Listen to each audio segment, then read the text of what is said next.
కుక్షి అని కర్ణాటక క్షేత్రంలో ఒక అద్భుతమైనటువంటి సుబ్రహ్మణ్య క్షేత్రం ఉంది. అది పరమశివానుగ్రహంగా వచ్చింది ఆ క్షేత్రం.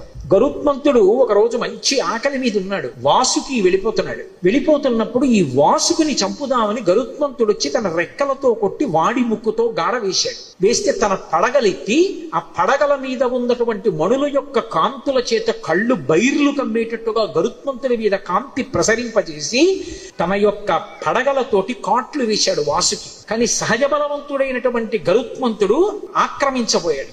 ఆర్తనాదం చేశాడు, శివా శివా శివా అని. వెంటనే కశ్యప ప్రజాపతి వచ్చాడు. వచ్చి గరుత్మంతుడి యొక్క తండ్రి వచ్చి కశ్యప ప్రజాపతి మహాశివ భక్తుడు వాసుకి. అటువంటి వాసుకిని చెనకుతున్నావు శివా అని పిలుస్తున్నాడు. ప్రమాదం సంభవిస్తుంది. వెంటనే విడిచిపెట్టేసి వేరొక ప్రాంతాన్ని చెప్పాడు. ఆ ప్రాంతానికి వెళ్ళిపో, అక్కడ నీకు ఆహారం లభిస్తుంది, అక్కడికి వెళ్ళి తినమన్నాడు. ఆయన వెళ్ళిపోయాడు.